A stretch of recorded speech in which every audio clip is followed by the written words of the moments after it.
State-sponsored hacking. That and more is what the U.S. is up against. There is just no country that presents a broader threat. But it goes beyond cyber war, leaching into all sectors.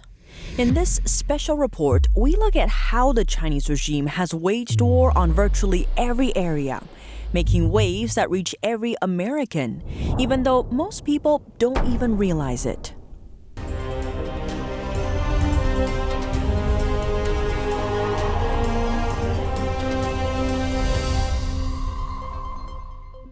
Welcome to China in Focus. I'm Tiffany Meyer.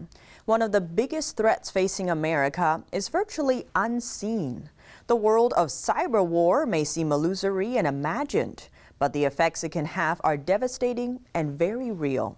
In its annual threat assessment report, the U.S. intelligence community concluded China's push for global influence is the top threat to America's national and economic security.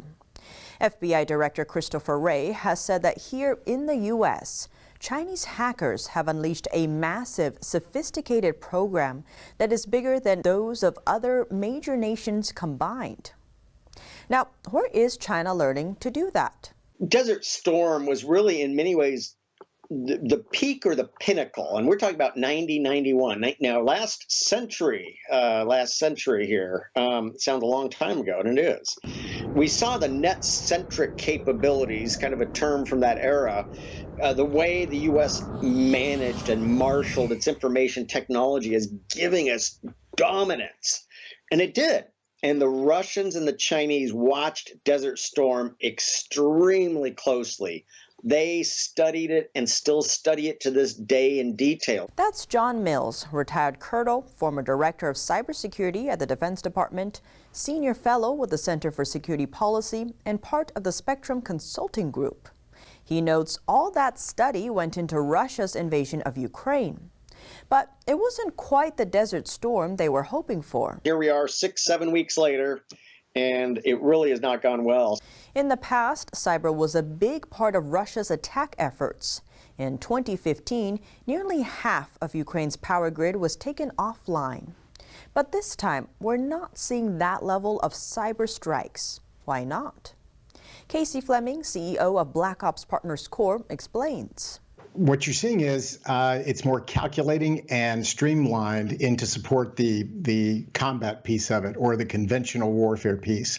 Before, since there wasn't conventional war enacted in Ukraine, you saw much more of a widespread target across Ukraine, inserting malware, taking information from an espionage perspective, and so on. So now it's much more targeted as opposed to what it was in the past, so it supports the ground invasion. That's what you're seeing. A big part of that this time around is in the disinformation sphere. Disinformation has absolutely reached a crescendo level from coming out of both Russia and China, CCP, in support of Russia, as they are aligned against the United States, as well as Iran and North Korea, the four of them. So the disinformation piece, again, it's at an extremely high level to support the ground invasion and to keep the Russian people in the dark, as well as the rest of the world as much as they can keep it in the dark from a narrative position. And one nation state keeping a close eye on everything as it plays out is the Chinese Communist Party. Fleming says Russia's invasion is teaching Beijing two lessons. First, they're learning the ground invasion piece of it, why it's not working, and things that they may want to do differently. So this is really a trial balloon by Xi and the CCP to see really how the adversary is going to respond, namely Ukraine, and in China's case, it would be Taiwan, but then also the way NATO supports, the U.S. supports, and all the way down to the financial methods of the restrictions there, the sanctions. As for why Beijing is paying such close attention, they're actually studying this so they can be much more successful with a Taiwan invasion and other spread invasions after Taiwan. So it's really a trial balloon. It's a study from not just the conventional piece on where the failures are, but also the cyber piece on what's working and what they can do better, as well as the narrative and the disinformation. Beijing has long regarded Taiwan as an existential threat, and because of that, has vowed to take the island by force if necessary. That's despite the communist regime never ruling Taiwan. So how would an attack play out? Fleming notes cyber would be a big part. The Chinese Communist Party and their assets, namely the PLA, are actually even better than the Russians. The Russians have gotten pretty good over the past several years, but the Chinese Communist Party is really, really good. At least they're the managers or the controllers of the PLA, and that's who's doing the work. So what you can expect is much more of an infrastructure hit to Taiwan than Ukraine has seen. So you're going to look at much more of an advanced type of action than what Russia did with Ukraine. So really hitting the infrastructure really hard, say in the weeks preceding an advance or the conventional advance with soldiers and the conventional warfare. And there's a reason infrastructure is called critical. Fleming describes how an attack would play out. Start with the power, electricity, water, lighting, and then that of course translates to hospitals, and then of course banking infrastructure. So really, it's infrastructure. Anything to do with critical infrastructure, which again is electricity. Pretty much our entire societies now around the world, the productive pieces of the world, all are run on electricity and microchips, right? So that's an issue. Water is critically necessary for survival, and healthcare, banking, all those type of things that are critical infrastructure that will be attacked in succession to weaken the opponent before the ground war starts. But an attack on Taiwan wouldn't just stay confined to the island. Those effects would ripple all the way out to America. The free world has been under attack for many, many years, actually for decades. It's called unrestricted hybrid warfare. So you would see a gradual weakening. For right now, you're seeing NATO and other countries supporting Ukraine. You would see China coming after those countries as well in very strong cyber attacks. And that's what we certainly expect from a government standpoint as well as the private sector. So China is much more aggressive. They've done much more work around a complete plan, not just on cyber, but the full picture of unrestricted hybrid warfare. When dealing with cyber, sometimes the best approach might not be fighting like with like. That's because, as Fleming notes, the Chinese regime isn't only launching a cyber attack, but rather attacking through multiple levels. Mills cites his history of working in national security for the government as examples of how to counter that kind of non-fungible, unique threat. You always got to think of all the domains.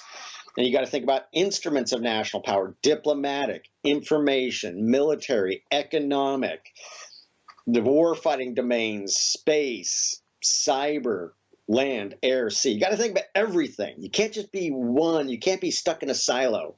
Let's look at an example of that. China continues to, rampage through the Office of Personnel Management networks. Okay, fine. Cut off the ATM and squeeze China financially. Oh, we can't do that. That's not cyber. No. We have to think all domains, all domains.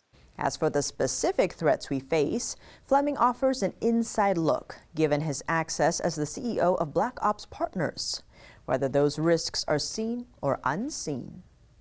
And he says the amount is staggering. That's all for today's China in Focus on YouTube. We're now sharing a shortened version of our program here, after being demonetized for more than a year. Here's what to look out for in our second half: the threat of cyber war, how it's growing, and why it impacts every American, whether they know it or not. And on another front, the U.S. is tightening its grip on Chinese companies listed on the U.S. stock market. 80 more of them now face getting delisted if they don't follow U.S. rules. Our full episode can be watched on our partner platform at BOG TV. To sign up for a 14-day free trial, please click the link down below. Thanks for watching China in Focus. I'm Tiffany Meyer, and see you tomorrow. Every once in a while, something comes along so masterful, it leaves you in awe. So inspiring, it changes your life. So beautiful, you wish it would never end. When that happens, it's something not to be missed. Shen Yun, An all-new production every year.